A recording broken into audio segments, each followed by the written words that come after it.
Well, good morning. We are December 10th, which is also, according to my Cargill calendar, a crop production WASDE report today. Who knows what that'll do to the markets? Who knows? I'm a little behind on videos, but not really too much going on. These two's begging for treats, if you can imagine. Right. I do got some news at some point to share. Cannot share anything on that yet, or won't yet. That's still a little bit unknown right now, but I'll keep you tuned in whenever I can. Still waiting to haul December corn. Kind of was on the list, like I said before, way back when, maybe even a month or, well, 3 weeks ago at least. Right around Thanksgiving. We were still busy, so couldn't do it. And then kind of we're still getting pushed around, pushed back. But every time I kind of think we could haul it. It's kind of been nasty, cold. I don't really want to screw with it in the nasty cold weather. But they act like next week we should be able to start hauling. So I ain't looked at the forecast yet to see how that's going to be. I do still got 20 acres of ground to work that the uncle didn't finish disking. I forgot about. Probably could have did it there when I got done working there right before Thanksgiving. I just never thought about it till like about that following Monday, and then it was like concrete frozen. So hindsight, wasn't thinking about it. I never thought about it. So anyway, fast forward a little bit, not much going on. Retailer did try and put on ammonia there Sunday. They did when it was thawing out. They was going to go try and do that field of mine, and they said it's just way too froze. They tried to cross the road from Uncle's house on another farm. Same thing, unworked stubble, just way too froze. They did get 50 acres done on somebody else, so that was, at least that's a benefit for them. They got a little bit more done. And that's really about it. Everything else was too froze, and we got 3/10 of rain. Late that evening, that night. I mean, we're still we're still not that wet, however you want to say it, but that's where we're doing. I didn't turn all the lights on in here when I walked in, I guess so. I did take the 310 and grain cart down to our nearby truck wash. It fits in there. It got washed and all that. Done a darn good job. I mean, better than I can ever do. Now, on top of the auger right there, they didn't do great, but I mean, you got to fold the auger out, and I'm sure behind it they didn't do great because the auger was sitting there. I'm not picky. I'm not complaining. They done a great job otherwise. Just I can't really unfold that for them, and they can't really climb up there for safety. But I mean, other than that, it looks great. Looks just like what I do. I like that. That top piece there below that black piece. It just always holds dirt. And you can set the pressure washer up there and set it up there for 5 minutes and stuff will still come pouring out when you get done. But that just dribbled down like it always does whenever I wash it. But I mean, that still looks pretty darn good. I'm not complaining. And then whenever I brought it home, I mean, dust was flying off this tire coming down the road. So yeah, I mean, it got all dusty at the back end. Ain't much you can do about it when you're so darn dry, but I'm very impressed. Neighbor took my semi in there. Very, very, very, very extensive, which, I mean, it's all on the ground. They scrub it down, good to go. So, yeah, that was fairly easy. The guy did say they could not wash my hood or my cab top, just safely being able to do it. And I understood that, and I never thought about it until I was in there, which I understood that. I understand that totally. I don't feel safe doing it out here at my house. It's just how it is, and just they didn't make it where you can wash the hood easy. I'll say it that way. There's part of the stuff for the Zywa and the planter to get done. I'm waiting on the corn to get hauled and some beans to get hauled to call the guy to planter in here, get that process done, get it out of the way. So yeah, we're in limbo on all that, trying to get this done. And hopefully, by the time we do the January corn, it might not be so bad. Yeah, hindsight, I don't know. We do got some January corn, but but I think looking at it might not have to use it, but I just don't know. But if we can get in here, get it in here real quick, like you said, it won't take long. But anyway, working on the chisel plow, well, halfway, but not really anymore. These shanks were all a little bit wobbling back and forth when we were still running. I thought it was a bushing inside. Well, turns out it's not. The bushing and the bolt are plumb fine. I mean, there is no issue whatsoever, and I tried to beat on one of the bushings to get it out. Coming. Put her back together. I just got to remember when I go into town to get regular. I don't have nuts. I got or Nylox like them. I've got, and I ain't got a long. It's too big. I just need regular Nylox that are short. Once I get that done, I'm waiting on long bolts right here that go through this moldboard. I'm waiting on long bolts to come in. New moldboards on this and it will be ready. I got to get it outside, and they say they're the right ones, so hopefully they are. But got new cylinders coming here, and you can see the my other guy. I can't really. It's gonna be kind of dark. There, you can see we welded this. This was starting to kind of bow out. They say that's notorious, so just got to get it outside. And but once I take the cylinders off, we'll already be basically there, so that's gonna be pretty simple. Just take that off, unbolt that, and that'll all fall out. We get the outlets replaced, and then can take them down, get them re-welded. And I'm going to have them drill a hole on the one side that does not take grease. And I think I'm also going to have them put another Zerk in there as well. Maybe put a Zerk on the top as well. A little bit, just to kind of, I don't know, really help. But just a little bit can't hurt. Same with this side. Same thing, just kind of check it out good. So that way it's going to be ready for spring. Or not spring, fall I mean, sorry. But that's the update there. All right, guys. We did purchase this. This was bought from our nearby Ashmore, Illinois John Deere dealer.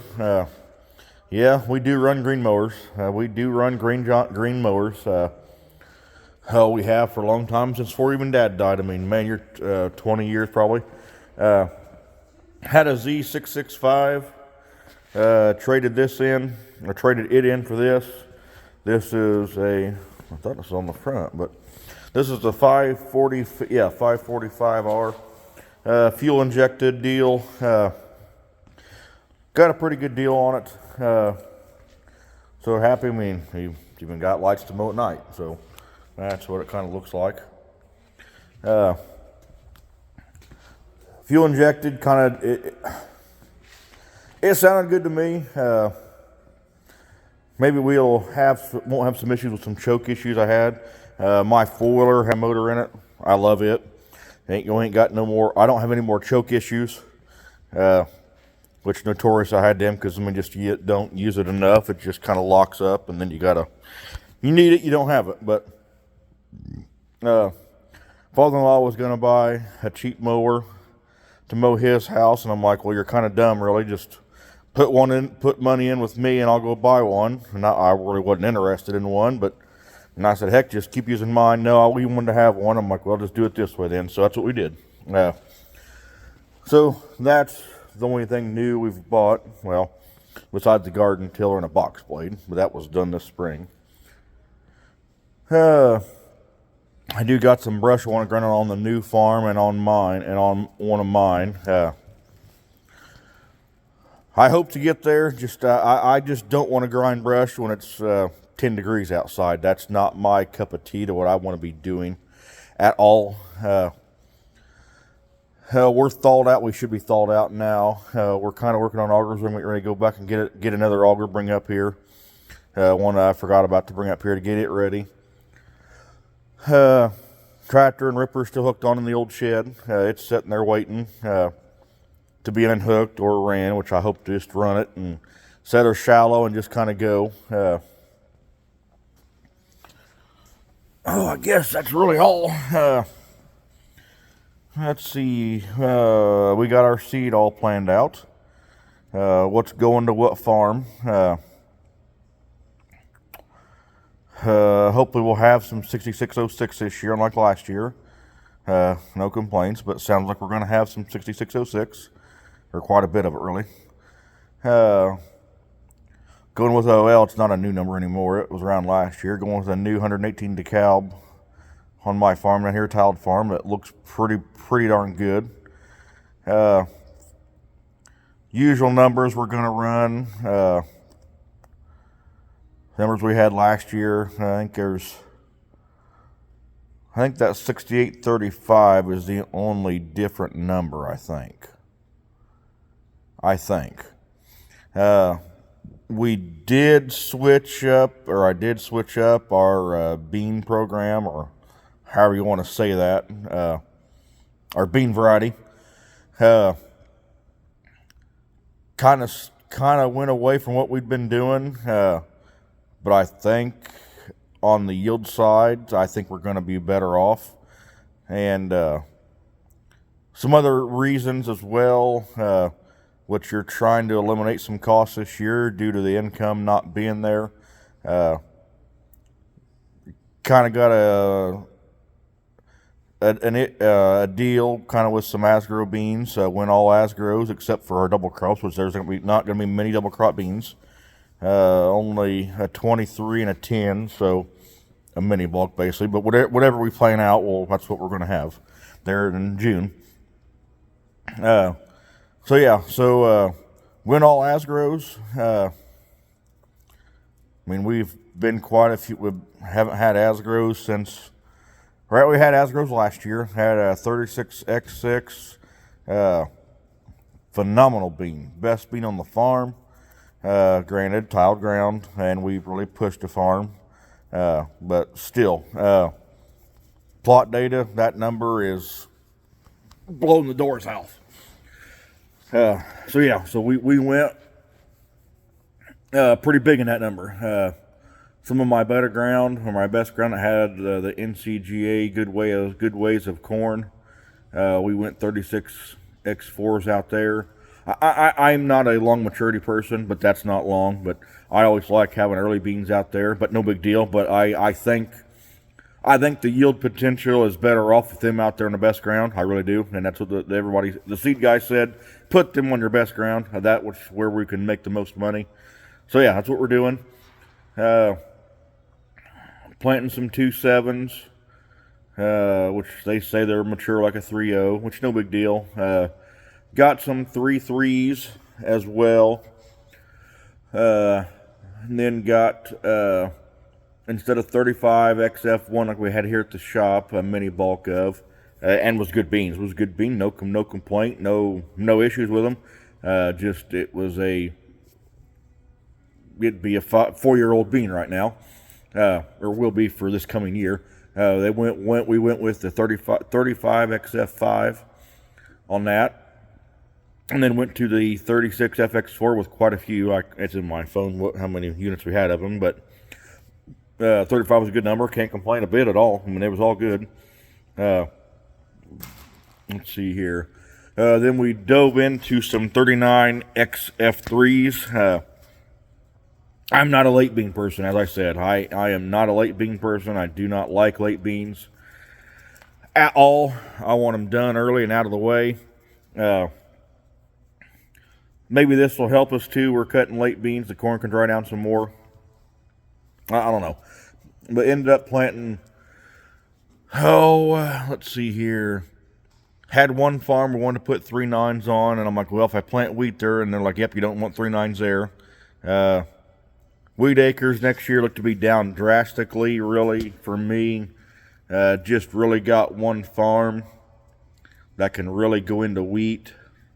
But I am thinking down here by my house, I'll put it back to wheat again. But also Milo's being tossed around because we had corn there and it was just horrendous. But yeah, so planting quite a few 3 9s on our lighter ground. Not real light. We don't have much light ground this year in beans. It's basically going to Milo. Yeah. I mean, I do got one field that's 15 acres, but there's 51 right across the road. That's going to be 2.7s. It's going to be 2.7. I mean, you're right there. You're not going to change it. I'm not 15 acres. I'm not going back. I'm not driving back 3 miles to go cut 15 acres of a 3.9 or a 3.5, whatever. So you're making do with what it is. And 4 years ago was the best a farm ever raised. So all depends on rainfall. And kind of this year, our later beans, granted plant date was a big difference, but some of our later beans really got hurt just due to no rain. Then we are still experimenting. I don't know. We've not had a meeting yet to really, focalize, determine exactly what's going to go on. But we do got 40 units of a 4.9 spoke 4. We have not. It's not official yet, but it's basically booked. I didn't argue. I didn't say anything. I'm just like, yep, I'll let it go. We'll try it. Time will tell. Had we had rain, it would have been fun, I think. Just when the rain shuts off in August, it really burned them beans. Ain't much you can do about it. Can't blame you, just the weather. We are going with 2 varieties of Milo. We're going to stay with 3816, the proven one that we've had for quite a while. Been good to us. And I think we're going to jump into some 4407 or 4470. About 4 days or 5 days later maturity. I mean, like I told the agronomist and all that, and I'm like, I really think we're leaving bushels on a table with planting an earlier variety. Not that it's early, but I think we're leaving money on the table. But granted, we've only had dry Milo once in our Milo farming career, and that's been 3, counting this year, one year out of 3 or 4. I mean, I can't tell you exactly because I don't have exactly numbers in front of me, but we've only had 1 year it's been dry. So I mean, that's worth something right there. Hopefully we get it planted earlier in a time frame. Hopefully, like last year, it dries down, but I don't think we'll have the dry down like we had last year. I mean, we lost some yield cutting 12.5% Milo and 13. Kind of like the beans. I mean, that's like the beans we had. Was no way to evade it. We lost some money on the beans, cutting them so dry, which is kind of the one field of beans, our best beans. They was all cut 13.4 to 13.1. So there was no, they were shrinking them, but they shrunk them to 13, and that was it. Everything else was 8, 9, 9, lower 10s. So heck, you lost your 2% lost right there before you ever start. So, I mean, right there's the big key, or big thing. So yeah, so have that. It's going to go on some not highly productive ground, but it's going to go on where manure has been applied. So fertility won't be a question. I think just to sit behind the manure. So we're going to try it. It's going to be interesting. They're wanting to have a Milo plot as well, so we can learn a few other things too. That may tell us too which Milo plot. I mean, you're not going to have no 8 varieties, so put 3 or 4 varieties in it, maybe 5. I mean, that there will tell you enough, and you kind of go from there, and that'll little judge of a field and all that. So I guess that's the crop plan for the year. That's all I can really say right now. I mean, I did a lot of rambling for 20 minutes, really. But yeah, so who knows what this year will bring. Hopefully it's good. Today's Tuesday. NCGA is released tomorrow. Whatever that entails, who knows? Have no idea, no clue. I guess from then you can look on the NCGA website, or I guess DeKalb will have it up there too, what the yield contest winners are, state, national, whatever you want to say, regional, however you want to say that.